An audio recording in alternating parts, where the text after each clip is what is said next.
Ms. Gladue. Mr. Warawa. Mr. Mr. Warawa, Sorensen. Mr. Sorensen. Mrs. Gallant.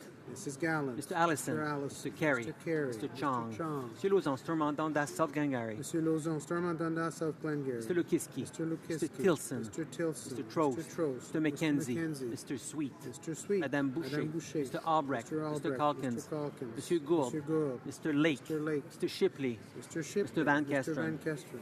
Mr. Stanton. Mr. Stanton. Mr. Dreeshen. Mr. Dreeshen. Mr. Hobach. Mr. Hobach. Mr. Kent. Mr. Kent. Mr. Lobb. Mr. Lobb. Mr. McColeman. Mr. McColeman. Mr. Richards. Mr. Richards. Monsieur Généreux. Généreux. Mr. Sopa. Mr. Sopa. Mr. Albas. Mr. Albas. Mr. Zimmer. Mr. Zimmer. Mr. Falk. Mr. Falk. Mr. McGuire. Mr. Barlow. Mr. Barlow. Mr. Yordega. Mr. Yordega. Mr. Eglinski. Mr. Eglinski. Mr. Arnold. Mr. Arnold. Mr. Berthold. Mr. Berthold. Mr. Broussard. Mr. Broussard. Mr. Cooper. Mr. Cooper. Mr. Diot. Mr. Mr. Diop. Doherty. Mr. Doherty. Mr. Jennis. Mr. Jennis. Mr. Godin. Mr. Godin. Ms. Harder. Ms. Harder. Mr. Genereux. Mr. Genereux. Mr. Kelly. Mr. Kelly. Mr. Kitchen. Mr. Kitchen. Mr. Kimmich. Mr. Kimmich. Mr. Leipert. Mr. Leipert. Mr. Macaulay Edmonton West. Mr. Macaulay Edmonton West. Mr. Nader. Mr. Nader. Mr. Nuttall. Mr. Nuttall. Mr. Soroya. Mr. Soroya. Mr. Schmale. Mr. Schmale. Mr. Shields. Shields. Ms. Stubbs. Ms. Stubbs. Mr. Vierson. Mr. Vierson. Mrs. Wagenthal. Mrs. Wagenthal. Mr. Waugh. Mr. Waugh. Mr. Weber. Mr. Weber. Monsieur Mulcair. Monsieur Mulcair. Ms. Ashton. Ms. Ashton. Mr. Julian. Mr. Julian. Ms. Duncan Edmonton Strathcona. Ms. Duncan Edmonton Strathcona. Mr. Christopherson. Mr. Angus. Mr. Angus. Mr. Davies. Mr. Davies. Mr. Cullen. Mr. Cullen. Mr. Donnelly. Mr. Donnelly. Mr. Massey Windsor West. Mr. Massey Windsor West. Mr. Garrison. Mr. Garrison. Madame Boutin-Sweet. Madame Boutin-Sweet. Ms. Matheson. Ms. Matheson. Monsieur Dubé. Monsieur Dubé. Madame Laverdière. Madame Brosseau. Madame Brosseau. Monsieur Boulris. Monsieur Boulris. Ms. Kwan. Ms. Kwan. Mr. Rankin. Madame Moore. Madame Moore. Mr. Stewart. Mr. Stewart. Monsieur Aubin. Monsieur Aubin. Monsieur Nantel. Monsieur Nantel. Monsieur Caron. Monsieur Caron. Monsieur Saganache. Monsieur Saganache. Madame Quash. Madame Quash. Monsieur Dussault. Monsieur Dussault. Madame Sans Madame Souci. Sans Souci. Monsieur Choquette. Monsieur Choquette. Madame Trudel. Madame Trudel. Mr. Blakey. Mr. Blakey. Mr. Weir. Mr. Weir. Ms. Benson. Ms. Benson. Mr. Stetsky. Mr. Stetsky. Mr. Cannings. Mr. Cannings. Mr. Johns. Mr. Johns. Ms. Malcolmson. Ms. Malcolmson. Mr. McGregor. Mr. McGregor. Ms. Hardcastle. Ms. Hardcastle. Ms. Ramsey. Ms. Ramsey. Ms. Jolibois. Ms. Jolibois. Ms. Blaney, North Island, Powell River. Ms. Blaney, North Island, Powell Madame River. Hughes. Madame Hughes. Monsieur Fortin. Monsieur Fortin. Monsieur Plamondon. Monsieur Plamondon. Monsieur Sainte-Marie. Monsieur Sainte-Marie. Monsieur Marcil. Marcil. Madame Posé. Madame Posé. Monsieur Thériault. Monsieur Thériault. Madame Gill. Madame Gill. Monsieur Boudria. Monsieur Boudria. Ms. May Saanich Gulf Islands. Ms. May Saanich Gulf Islands.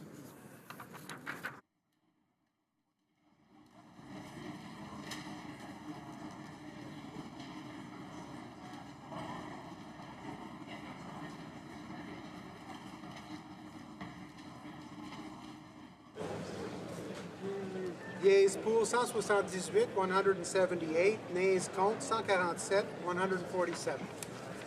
I declare the motion carried.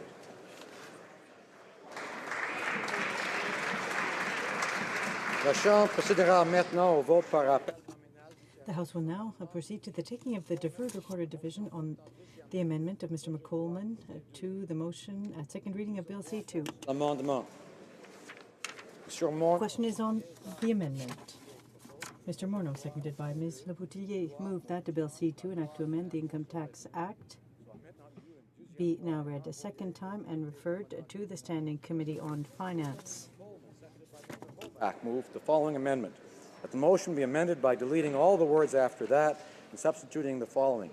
The House declined to give second reading to Bill C2, an act to amend the Income Tax Act, since the principle of the bill, A, fails to address the fact, as stated by the Office of the Parliamentary Budget Officer, that the proposals contained therein will not be revenue neutral, as promised by the government. B, will drastically impede the ability of Canadians to save by reducing contribution limits for tax-free savings accounts. C, will plunge the country further into deficit than what was originally accounted for. D, will not sufficiently stimulate the economy. E, lacks concrete targeted plans to stimulate economic innovation. And F, will have a negative impact on Canadians across the socio-economic spectrum. All those in favor of the amendment will please rise.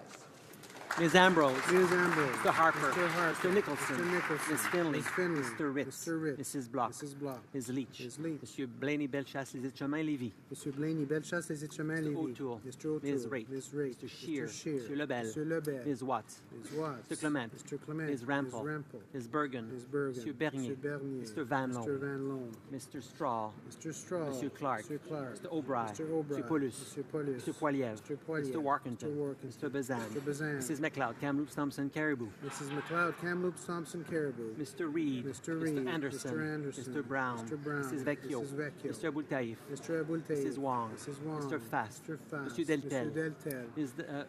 Ms. Gladue. Ms. Gladue. Ms. Gladue. Mr. Warwa. Mr. Warwa. Mr. Sorensen. Mr. Sorensen.